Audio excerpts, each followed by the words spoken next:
Hello guys, good evening. Welcome to the Smart Sniper. இன்னைக்கு என்ன profit பண்ணியிருக்கோம் அப்படின்றது தான் பார்க்குறோம். ஸோ எஸ், எப்படி பண்ணியிருக்கோம், என்ன பண்ணியிருக்கோம், என்ன ட்ரேட்ஸ் எடுத்திருக்கோம், எதனால் அந்த ட்ரேட்ஸ் எடுத்திருக்கோம், எப்படி கன்சிஸ்டண்ட்டாக ப்ராஃபிட் பண்ணுறது அப்படின்ற விஷயங்களை பார்க்கலாம். ஸோ இன்னைக்கு தான் இது பார்த்தீங்கன்னா 6-7K கிட்ட ரன் ஆச்சு. இஓடி எனக்கு இதான் கிடைச்சிது. ஓகேங்களா? So almost 20 trades. இதில் ஒரு 5 ட்ரேட்ஸ் பார்த்தீங்கன்னா சில விஷயங்களை பேக் டெஸ்ட் பண்ணிட்டு இருந்தேன். அதுக்காக எடுத்துற ட்ரேட்ஸும் இருக்கு. சரி, என்னென்ன ட்ரேட்ஸ்லாம் பார்க்கலாம் அப்படின்னு வாங்க. ஸோ இந்த ட்ரேட் வந்து ஒரு சூப்பரான ட்ரேடு. Credit ACC. ஏன் அப்படின்றது நான் சொல்கிறேன். முக்கியமான ஒரு விஷயம் இருக்கு. ஓகே, ஓகே, அது அப்புறமேட்டு சொல்லலாம். எந்த வீடியோவில் சொல்லலாம். ஸோ வெஸ்ட் லைஃப் ஃபஸ்ட்டு பார்த்துட்டு கிரெடிட் ஏசிசி பற்றி சொல்கிறேன். West life. ஓகே, எங்கே நம்ம பை பண்ணியிருக்கோம் அப்படின்னு பார்த்தா 538. ஓகேங்களா? 101 குவான்டிட்டி வாங்கியிருக்கோம். ஆல்மோஸ்ட் 10K தான் டெப்ளாய் பண்ணியிருக்கோம். 10K மீன்ஸ் வித் லிவரேஜோட சொல்ல நான். ஓகேங்களா? இந்த மொமெண்டம் இங்கே ரெடி ஆகும்போது கரெக்டாக அந்த மொமெண்டமில் வாங்கியிருக்கோம். So look at this. நல்ல என்ட்ரி தான் அது. 38லேருந்து 53. இதோ இந்த இடத்துல கொடுத்துருக்கோம். இங்கே இந்த இந்த மொமெண்டம்ல வாங்கி இந்த இடத்துல கொடுத்துருக்கோம். அதுக்கு மேலே அவன் வந்து போயிருக்கான்.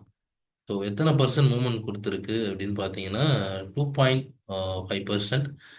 ஹோல்டிங் அன்னைக்கு டே ஹையர் வரைக்கும் போயிருந்தோம்னா எக்ஸ்ட்ரா ஒரு 2% போயிருக்கும். ஆல்மோஸ்ட் 4% கிட்ட கிடைச்சிருக்கும். ஸோ இது ஒரு நல்ல ட்ரேட் இன்னைக்கு. சரியான பிக் இது. இட்ஸ் லைஃப் போனால் டார்கெட் அடிச்சிட்டான். அடுத்து பார்த்தீங்கன்னா ஏசிஇ. அவனும் ஒரு நல்ல ஸ்டாக்கு. ஏசிஇ ரொம்ப நேரம் எடுத்து ஹோல்ட் பண்ண ஸ்டாக் இது. ஆக்சுவலாக ரொம்ப நேரமாக நான் ஹோல்ட் பண்ணிட்டு இருந்தேன். பார்த்தீங்கன்னா தெரியும், அவங்க நல்ல மூவ் கொடுத்துருக்கு. எப்போ எடுத்தது அப்படின்னு பார்த்தீங்கன்னா 305ல எடுத்திருக்கேன் நான். ஏசிஏ 305 இங்கே எடுத்திருக்கேன். இந்த மொமெண்டம் வரும்போது எடுத்திருக்கேன். இந்த மொமெண்டம்ல வரும்போது எடுத்திருக்கேன். அவன் கிட்டத்தட்ட ரொம்ப நேரம் ஆகியிருக்கு. இங்கே எடுத்தது 10 மணிக்கிட்ட எடுத்தேன். 10 மணி பார்த்தீங்கன்னா 2% ஹை மேக் பண்ணியிருக்கு. ஆமாம், 2% ஹை மேக் பண்ணியிருக்கு. நம்ம அரௌண்டு 1.5% அதில் 1% புக் பண்ணியிருப்போம். யா, நல்ல ரேஞ்ச் ஆனாலும் எனக்கு எஸ்எல் ஹிட் ஆகல. ஏன்னா என்னோட எஸ்எல் பார்த்தீங்கன்னா எனக்கு இருக்கு. சாரி,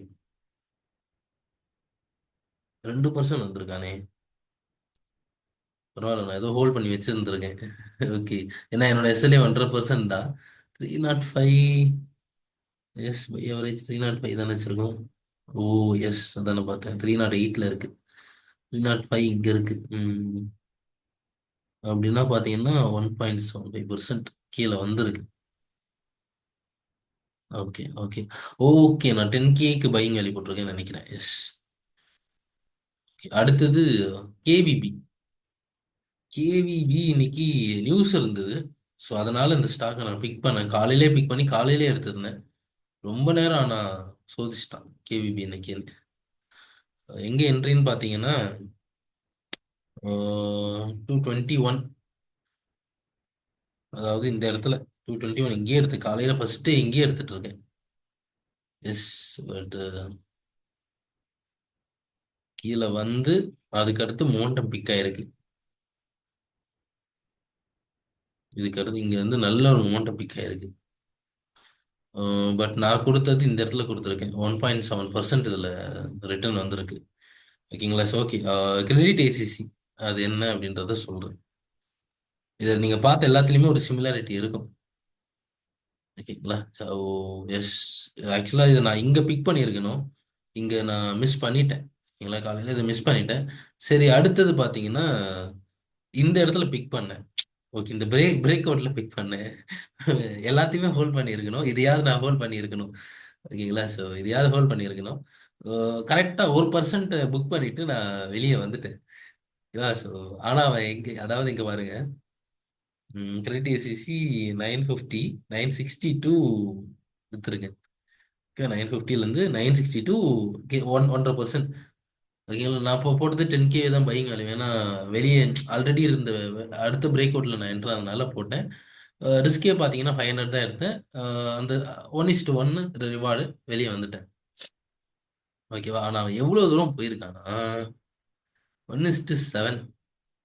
ஓகேவா, ஒரு நல்ல ட்ரேடு பர்சன்டேஜ் வைஸ் பார்த்தீங்கன்னாலும் ஒரு நல்ல 7%. ஓகேங்களா, ஸோ இதுதான் ஒரு பெஸ்ட் ட்ரேடாக எனக்கு இருந்திருக்கணும். இதை நான் சரியாக ஹோல்ட் பண்ணாமல் கொடுத்துட்டேன். So best trade worst trade ஆயிடுச்சு. ஸோ இதில் என்னடா அப்படின்னு பார்த்தீங்கன்னா, ஒரு சின்ன ஒரு இதுதான். அதாவது ஒரு, நீங்கள் நிறைய வீடியோஸ் பார்த்துருக்கலாம், நிறைய பேர் பேசி கேள்விப்பட்டிருப்பீங்க. அதாவது மார்க்கெட் என்னைக்குமே ஒரு பெரிய மூவ் கொடுக்க போகுது அப்படின்னா அதுக்கு முன்னாடி ஒரு ஷார்ட் ஸ்குவீஸ் ஆகும். அதாவது என்னன்னா ரொம்ப கம்ப்ரஸ் பண்ணி வச்சிருப்பானுங்க. இந்த மாதிரி இந்த மாதிரி ஸ்டாக்ஸ் நீங்கள் பிக் பண்ணீங்கன்னா, இதுன்னு இல்லை, இன்ட்ராடேன்னு இல்லை, ஸ்விங் ஆகட்டும், வாட் எவர், ஒரு நல்ல கம்ப்ரஸ் ஆன ஸ்டாக்கை பிக் பண்ணுறீங்க அப்படின்னா அதில் மொமெண்டம் நல்லாவே வரும். ஸோ இந்த மாதிரி ஒரு ஏரியாவை சூஸ் பண்ணீங்கன்னா அதில் அது உடையும் போது ட்ரேட் பண்ணுங்க. அது உங்களுக்கு நல்லாவே ரிசல்ட் கொடுக்கும். ஒரு ஸ்விங்கு கூட ஒரு ஸ்டாக் பார்த்து வச்சிருக்கேன் நான். அதானி இன்சோல் தான். நல்ல கம்ப்ரஸ் ஆகிட்டு இருக்கு. எப்போ உடைக்க போறான்னு தெரியல. பார்த்தீங்கன்னா தெரியும். நான் டே இல்லை, நான் வீக்லி போடுறேன். பார்த்தீங்கன்னா தெரியும் என்ன என்ன பண்ணிக்கிட்டு இருக்காங்கன்னு. ஒரு ஸ்விங்கு, ஒரு பெரிய ரிட்டர்ன் வர்றதுக்கான சான்சஸ் இதில் இருக்கு. இது பிரேக் அவுட் ஆச்சு அப்படின்னா ஹியூஜ் ஹியூஜ் ரிட்டர்ன் இதுல இருந்து எதிர்பார்க்கலாம். ஓகேங்களா, so yes, look at this, பெரிய ரிட்டர்ன் வரலாம். இந்த ஹை வரைக்கும் எய்ம் பண்ணலாம், அது பிரேக் அவுட் ஆச்சுன்னா. ஓகேங்களா, ஸோ பட் இது ஒரு மார்க்கெட் ஃபண்டமெண்டல்ஸ் எப்படி இருக்குன்னு பார்த்துக்கோங்க. ஏன்னா மார்க்கெட் டெப்த்தில் இருக்கு. இவனோட கம்பெனி வந்து இன்னும் இதில் தான் இருக்கு. பட் இட்ஸ் அதானி மேன் அப்படின்ற மாதிரி தான். ஓகேங்களா, so here it is. And இதெல்லாமே எடுத்த ட்ரேட்ஸ் அதை பற்றி தான் உங்களுக்கு எக்ஸ்பிளைன் பண்ணியிருக்கேன். லாஸை பற்றி பார்த்தோன்னா,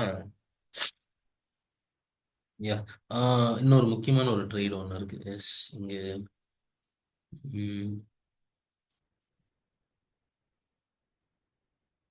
மேஸ்கான் டாக் பார்த்தீங்கன்னா தெரியும். சூப்பர். நான் அதில் வந்து இன்னைக்கு பேக் டெஸ்ட் தான் பண்ணிட்டு இருந்தேன். ஸோ அதனால வந்து நான் பெருசாக எடுக்கல. ஒரு சூப்பரான என்ட்ரி. ஸோ இந்த பிரேக் அவுட்ல என்ட்ரான பார்த்தீங்கன்னா தெரியும். எங்கன்னா பை ப்ரைஸ் 418. 418, 2400 இந்த இடத்துல இங்க என்ட்ரி ஆயிருக்கு. ஓகேங்களா, இனிஷியலாவே நான் பிக் பண்ணிட்டேன்.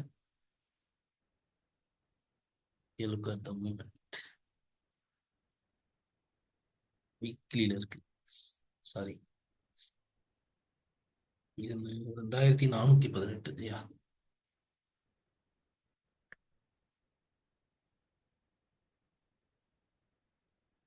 ம், இங்க இருக்கு. 2418 இந்த ஏஜ்ல, இந்த பிரேக் அவுட்ல நான் என்ட்ரானேன். 3% மேல போயிடலாம். ஓகேங்களா, ஆனா இங்க ப்ராஃபிட் பாத்தீங்கன்னா வெறும் 42 ரூபா இருக்கும். ஏன்னா இது வந்து வேற ரிஸ்க் மேனேஜ்மெண்ட் படி நான் வேற மாதிரி சும்மா ஒரு 100 ரூபா ரிஸ்க் எடுத்து என்ன பண்ண முடியுது அப்படின்றத பார்த்தேன். ஓகேங்களா, அப்புறம் 2வது அடி வரைக்கும் நான் ஹோல்ட் பண்ணியிருந்தேன். இங்கே தான் வந்து கொடுத்தேன். ஓகேங்களா, இதோட ரிஸ்க் ரிவார்டு வந்து சூப்பராக இருந்துச்சு இன்னைக்கு. நல்ல ரைடு கொடுத்துட்டு அதுக்கடுத்து கீழே விழுந்தான். பட் புக் பண்ணியிருந்தா இங்கே நல்லா இருந்திருக்கும். புக் பண்ணல. சரி, 2வது அடி வரைக்கும் ஒரு பேக் டெஸ்ட், ஒரு ஸ்ட்ராட்டஜியை பேக் டெஸ்ட் பண்ணிட்டு இருக்கேன். ஸோ அதுவும் நல்லா தான் இருக்கு. அதை ஷோ பண்ணுறதுக்கு தான் இதை காமிச்சேன். அது லாஸும் ஆயிருக்கு.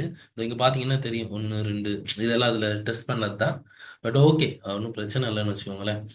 ஏன்னா இது வந்து 1:3, 1:4 கொடுத்துருச்சு. ஸோ அப்படின்னும் போது எனக்கு அதில் 2 எஸ்எல் அடித்தாலும் பிரச்சனை இல்லை.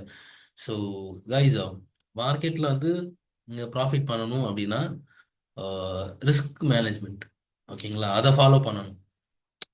நீங்கள் எத்தனை தடவை லாஸ் பண்ணாலும், அதாவது தொடர்ந்து ஒரே லாஸாக பண்ணுங்க. ஒரு தடவை ரொம்ப அதிகம் லாஸ் பண்றது அந்த மாதிரி இல்லை. தொடர்ந்து ஒரே லாஸ், கம்மியா லாஸ் பண்ணலாம், தப்பு இல்லை. ஆனா அந்த லாஸ் பர்சன்டேஜ் இருக்கு இல்லையா, நீங்க நான் எவ்வளவு லாஸ் பண்ணாலும் அதை வந்து ஒரே லாஸ்ல இருக்கணும். ஓகேங்களா? இங்க இங்க பார்த்தீங்கன்னா, மேக்ஸிமம் 1000, 1500 தான் லாஸ். அதுக்குள்ளேயே அந்த லாஸஸ் வந்து அதுக்குள்ளேயே தான் இருக்கும். ஆனா ப்ராஃபிட்ஸ் வந்து அதிகமா இருக்கணும். பார்த்தீங்கன்னா 1500, 1900, 1000 ரேஞ்ச் பார்த்து ப்ராஃபிட்ஸ் ரேஷியோ அதிகமா இருக்கும். லாஸ வந்து முடிஞ்ச அளவு சின்னதா வைங்க. ஓகேங்களா? So and torrent power. ம். Torrent power. கரெக்ட்டா இந்த பிரேக் அவுட்ல எடுத்தது தான். என்ட்ரிக்கு ஒரு நல்ல பொட்டன்ஷியல் இருந்தது மார்னிங். நல்ல ரேஞ்சும் இருந்தது பாருங்க. அது ஒரு நல்ல ரேஞ்ச் தான். நல்ல ரேஞ்ச் ஆயிருக்கு அப்ப யூஎஸ்டில. ஸோ இந்த ரேஞ்சை பிரேக் அவுட் பண்ணி மேலே போயிருக்கு. ஸோ ஒரு சூப்பரான செட்டப் தான். ஃபெயில் ஆயிருக்கு. அதனால ஒன்றும் பண்ண முடியாது. ஸோ இது நடக்கும் மார்க்கெட்ல. ஏன் ஃபெயில் ஆகலாம், எதுக்கு ஃபெயில் ஆகலாம் நம்மளால சொல்ல முடியாது. ஃபெயில் ஆச்சுன்னா ஸ்டாப் லாஸ் கொடுத்துட்டு வரணும்.